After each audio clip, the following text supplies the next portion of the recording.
जय हिंद मित्रांनो, आपल्या यूट्यूब चॅनलवर मी सर्वांचं मनापासून स्वागत करत आहे। आजच्या व्हिडिओच्या माध्यमातून आपण पवित्र पोर्टल शिक्षक भरतीच्या संदर्भामध्ये आयुक्तालयाच्या वतीने काही महत्त्वाच्या सूचना निर्गमित करण्यात आलेल्या आहेत।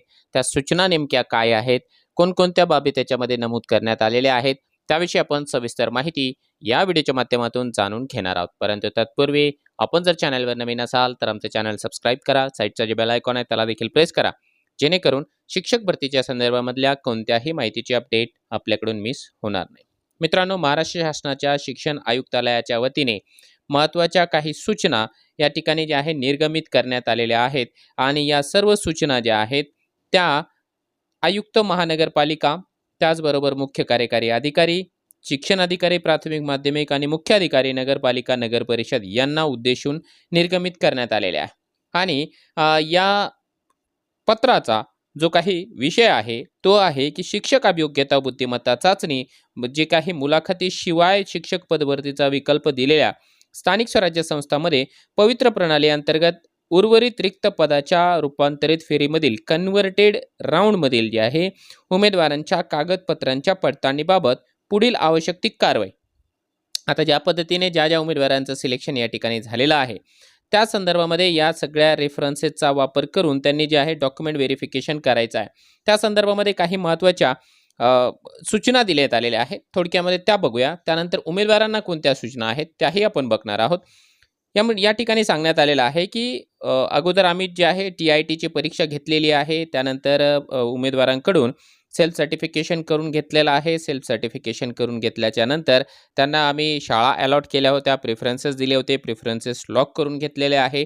आणि त्यानंतर आम्ही आता जे आहे गुणवत्तेनुसार या ठिकाणी सांगितले निवडीसाठी शिफारस झालेल्या उमेदवारांची सर्वसाधारण गुणवत्ता यादी म्हणजे जनरल मेरिट लिस्ट त्या स्थानिक स्वराज्य संस्थेच्या लॉग इनवर उपलब्ध करून देण्यात येत आहे।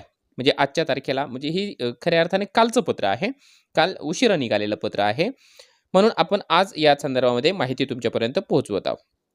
आता या मेरिट यादीमध्ये तुमच्या स्थापनेसाठी उपलब्ध असलेले जेवढे उमेदवार आहेत त्या उमेदवारांची या ठिकाणी डॉक्युमेंट व्हेरिफिकेशन करायचं आहे। आता त्याबाबत स्पष्ट करण्यात येते की उमेदवारांनी निवडीसाठी शिफारस करताना त्यांनी त्यांच्या सेल्फ सर्टिफिकेशनमध्ये नमूद केलेल्या माहितीच्या आधारावर त्यांची निवड झालेली आहे। परिणामी स्वप्रमाणपत्रामध्ये नमूद केलेल्या माहितीची आवश्यक पात्रतेसाठी मूळ कागदपत्रांची काटेकोरपणाने कारवाई करणे आवश्यक आहे।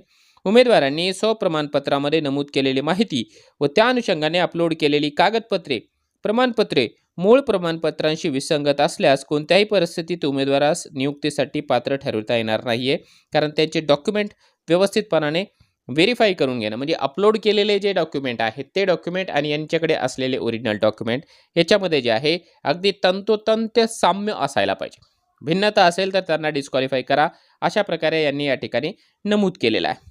त्यातल्या त्यात त्यांनी सांगितलं की उच्च न्यायालय खंडपीठ औरंगाबाद येथील ज्या याचिका आहेत, 2 याचिकांचा उल्लेख केलेला आहे त्यांनी, त्यामध्ये दिलेल्या निर्णयानुसार शिक्षक पदभरती प्रक्रिया याचिकेतील निर्णयाच्या अधीन राहून पुढे जे आहे चालू ठेवली जात आहे। त्यामुळे न्यायालयीन प्रकरणाच्या अधीन राहूनच त्यांना जे आहे नियुक्त्या देखील देण्यात येणार आहे। कारण या ठिकाणी ते लिहित आहेत की या ज्या याचिका आहे या याचिकाच्या आदेशान्वये याचिकेतील अंतिम निर्णयाच्या अधीन राहून उमेदवारांच्या नियुक्त्या करण्याचे आदेश देण्यात आलेले आहेत। तसेच सदर नियुक्त्या देताना माननीय उच्च न्यायालय मुंबई, खंडपीठ नागपूर आणि औरंगाबाद येथील दाखल अन्य याचिकेतील निर्णयाच्या अधीन राहून नियुक्तीची कारवाई करण्यात यावी, यास्तव नियुक्ती आदेशामध्ये त्याप्रमाणे नमूद करण्यात आलेला आहे। आणि त्यातल्या त्यात शेवटचे 2 पॉईंट लिहिता आहेत ते की नियुक्तीस पात्र ठरत असलेल्या उमेदवारांना शासन निर्णय क्रमांक जो आहे हा 21/6/2023 मुद्दा क्रमांक 7 नुसार जे आहे कारवाई करावी, म्हणजे समुपदेशन करावं, काउन्सिलिंग करावी। या काउन्सिलिंगमध्ये जे आहे पहिल्यांदा दिव्यांग उमेदवारांना, त्यानंतर महिलांना आणि त्याच्यानंतर मेरिटप्रमाणे आलेल्या जनरल जे पुरुष उमेदवार आहेत त्यांना संधी दिली जाते शाळा निवडीची। हा तो शासन निर्णय आहे 21/6/23चा। त्यानंतर कागदपत्रांची पडताळणी करून नियुक्तीची कारवाई करण्याबाबत या कार्यालयाचे जे पत्र आहेत 14/08 जो की 25 फेब्रुवारी 2024 मध्ये दिलं होतं, त्या सर्व सूचनांचे पालन करून आपल्या स्तरावरील पुढील कारवाई करण्यात यावी। कारण हे पत्र ऑलरेडी जे आहे 25 तारखेला निर्गमित करण्यात आलेले आहे। हे तात्पुरता आदेश आहे, आता हा जो आदेश आहे मित्रांनो, तो आदरणीय सूरज मांढरे सर यांच्या स्वाक्षरीनिशी निर्गमित करण्यात आलेला आहे. याचा अर्थ काय आहे, की ज्या उमेदवारांची निवड आत्ताच्या निवड यादीमध्ये झालेली आहे, त्या उमेदवारांच्या कागदपत्र पडताळणीची कारवाई लगेच सुरू होऊ शकते. बऱ्याच जिल्हा परिषदांमध्ये येणाऱ्या 1-2 दिवसांमध्ये किंवा शक्यतो जे आहे सोमवार किंवा मंगळवारपासून आपल्याला पत्र निर्गमित झाल्याचं देखील पाहायला मिळू शकतं. त्यामुळे सर्वांनी येणाऱ्या 2 दिवसांमध्ये 3 दिवसांमध्ये प्रतीक्षा करायची आहे. आपल्या आपल्या आस्थापनेच्या ठिकाणी या ठिकाणी चौकशी करायची आहे, की आमचं डॉक्युमेंट व्हेरिफिकेशन एक्झॅक्टली कधी होणार आहे. याच्यासोबतच या काही सूचना ज्या आहेत त्या उमेदवारांसाठी देखील देण्यात आलेल्या आहेत. उमेदवारांसाठी दिलेल्या ज्या काही सूचना आहेत त्यामध्ये देखील त्यांनी सेम त्याच गोष्टी सांगितलेल्या आहे, की यापूर्वी 25/2/24 रोजी पोर्टलवर प्रकाशित केलेल्या सूचनांचे उमेदवारांनी अवलोकन करायचे आहे.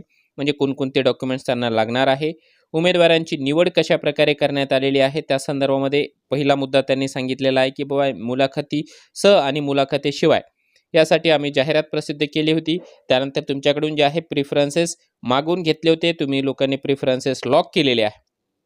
आता त्यानंतर त्यांनी काय सांगितलं, की दिनांक 25 फेब्रुवारी 24 रोजी प्रसिद्ध झालेल्या सर्वसाधारण गुणवत्ता यादीनंतर त्या सामाजिक प्रवर्गाच्या समांतर आरक्षणामधील उर्वरित रिक्त जागा त्याच प्रवर्गातील सर्वसाधारणमध्ये रूपांतरित करण्यात आलेल्या आहेत.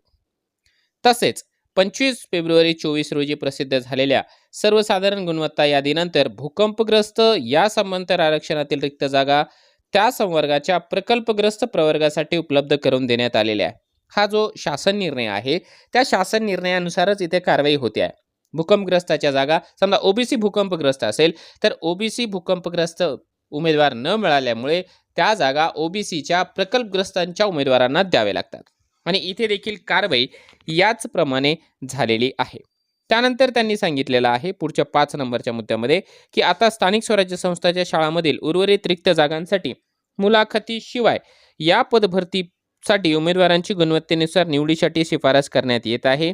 सदर शिफारस करतेवेळी उमेदवारांनी जे लॉक केलेले प्राधान्यक्रम आहेत व्यवस्थापन निहाय उर्वरित रिक्त पदांचे उपलब्ध आरक्षण म्हणजे समांतर आरक्षणासह अध्यापनाचा गट, माध्यम, अध्यापनाचे उर्वरित विषय आणि शिक्षक अभियोग्यता चाचणीमधले त्यांनी प्राप्त केलेले गुण या सर्व गोष्टींचा एकत्रितपणाने विचार करून आपली जी आहे निवड या ठिकाणी झालेली आहे. त्यानंतर मुलाखतीशिवाय हा पर्याय निवडलेल्या खाजगी शैक्षणिक व्यवस्थापनांच्या शाळांमधील उर्वरित जागांवर निवडीसाठी शिफारस यादी महाराष्ट्र राज्य विधान परिषदेतील मुंबई, कोकण व नाशिक या विभागाच्या शिक्षक पदवीधर मतदारसंघाच्या निवडणूक आचारसंहितेतून सवलत प्राप्त झाल्यानंतर जाहीर करण्यात येईल. त्यामुळे या खाजगी व्यवस्थापनाचे उमेदवारांनी लॉक केलेले प्राधान्यक्रम लाल रंगामध्ये दर्शवण्यात आलेले आहेत.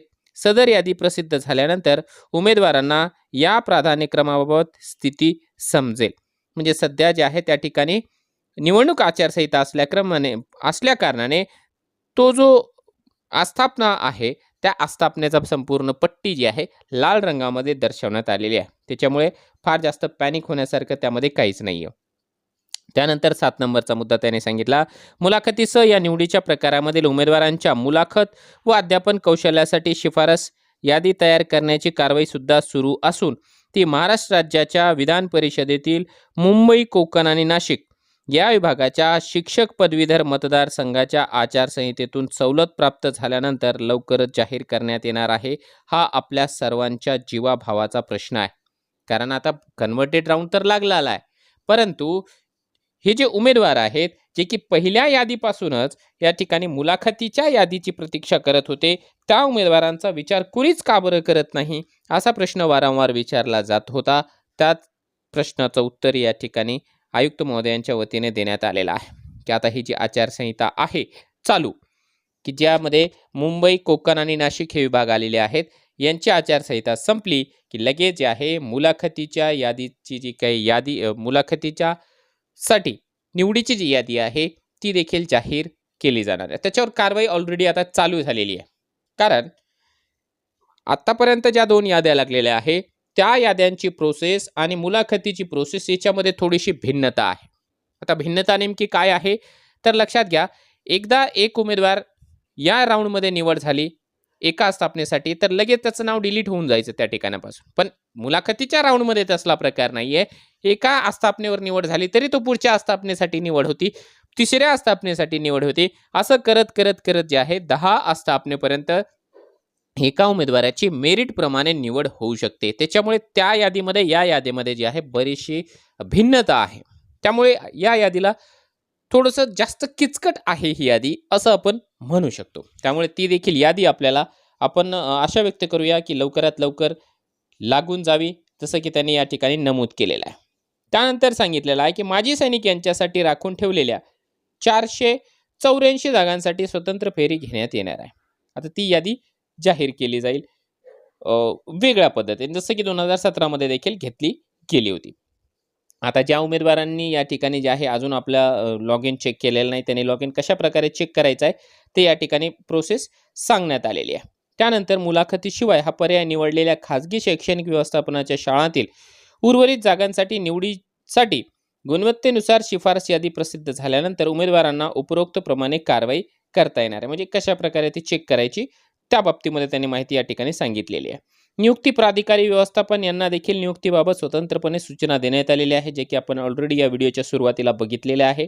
त्यानंतर निवडीसाठी शिफारस झालेल्या उमेदवारांच्या आवश्यक कागदपत्रांची पडताळणी संबंधित व्यवस्थापनांची निवड समिती करेल, याची उमेदवारांनी नोंद घ्यायची आहे. उमेदवारांच्या पात्रतेसंबंधीची कागदपत्रे निवडीच्या कोणत्याही टप्प्यावर चुकीची, अपूर्ण किंवा बनावट असल्याचे आढळल्यास उमेदवाराची निवड कोणत्याही टप्प्यावर रद्द होईल. तसेच या उमेदवारांवर योग्य ती कारवाई देखील करण्यात येणार आहे. शक्यतो जे आहे अशा प्रकारचा खोडसाळपणा कोणी करत नाही, कारण नोकरीचा प्रश्न असतो. त्यामध्ये त्यांनी आणखी सांगितलेलं आहे की उमेदवारांनी स्वप्रमाणपत्रामध्ये नोंदी केलेल्या माहितीच्या आधारे त्यांची शिफारस झालेली आहे, याची देखील उमेदवारांनी नोंद घ्यायची आहे. याचा अर्थ जर का तुम्ही चुकीची माहिती नोंदवली असेल आणि चुकीची निवड झाली तर तुम्ही डिस्क्वालिफाय होणार आहे. याची जबाबदारी ही संबंधित उमेदवाराची राहणार आहे, ना की आयुक्तालयाची असणार आहे. त्यानंतर यांनी आणखी काही महत्त्वाच्या सूचना ज्या दिलेल्या आहेत त्या बाबतीमध्ये एक सूचना महत्त्वाची आपल्याला वाटते आहे की ज्या उमेदवारांना या कन्व्हर्टेड राऊंडवर डाऊट आहे किंवा शंका आहे किंवा प्रश्न आहेत, अशा उमेदवारांनी काय करायचं आहे की एक तक्रार अर्ज भरायचा आहे. तक्रार निवारण समिती, दुरुस्ती समिती यांच्याकडे तो पाठवून द्यायचा आहे. पवित्र 2022 grcc@gmail.com या वेबसाईटवर. फक्त जे आहे तक्रार करत असताना त्या फॉर्मॅटचाच वापर करा. फॉर्मॅटचा वापर केल्याच्या नंतर त्याच्यामध्ये योग्य माहिती जोडा आणि त्याच्यासोबत जे काही पुरावे आहे की ठीक आहे XYZ या आस्थापनेवर माझ्यापेक्षा कमी मार्क असलेला उमेदवार याची निवड झालेली आहे, फक्त त्याचा तो स्क्रीनशॉट, तुमची सेल्फ सर्टिफाईडची कॉपी आणि जे आहे त्या ईमेलसोबत तो संबंधित तक्रार अर्ज असं तुम्ही पाठवून द्या. निश्चितपणाने आपण असं सांगू शकतो की जर तुमच्यावर अन्याय झाला असेल तर आपल्याला न्याय नक्की मिळेल. आणि दुसरी महत्त्वाची गोष्ट त्यांनी सांगितली की सदर निवड प्रक्रिया ही संगणकीय प्रणालीद्वारे होते आहे.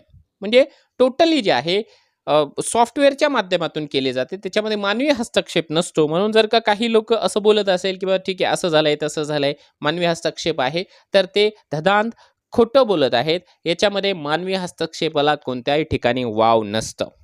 आता निवड झालेल्या सर्व उमेदवारांचे हार्दिक अभिनंदन अशा प्रकारे देखील या ठिकाणी सांगण्यात आलेलं आहे. आणि जे नियुक्ती प्राधिकारी आहे त्यांना देखील वेगळ्या अशा सूचना या ठिकाणी निर्गमित करण्यात आलेल्या आहे. त्यामध्ये त्याच गोष्टी नमूद केल्या ज्या गोष्टी आपण या व्हिडिओच्या सुरुवातीला जे पत्र पाहिलं होतं त्या पत्रामध्ये ज्या गोष्टी नमूद करण्यात आल्या होत्या त्याच गोष्टी याही ठिकाणी नमूद करण्यात आलेल्या आहे की कशा प्रकारे डॉक्युमेंटचं व्हेरिफिकेशन करायचं आहे.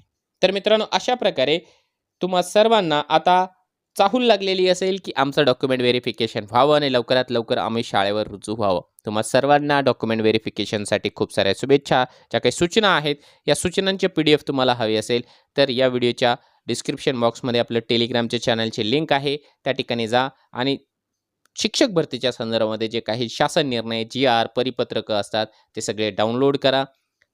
टेलिग्राम चॅनलची लिंक या व्हिडिओच्या डिस्क्रिप्शन बॉक्समध्ये देण्यात आलेली आहे. तुम्हा सर्वांना डॉक्युमेंट व्हेरिफिकेशनसाठी खूप साऱ्या शुभेच्छा.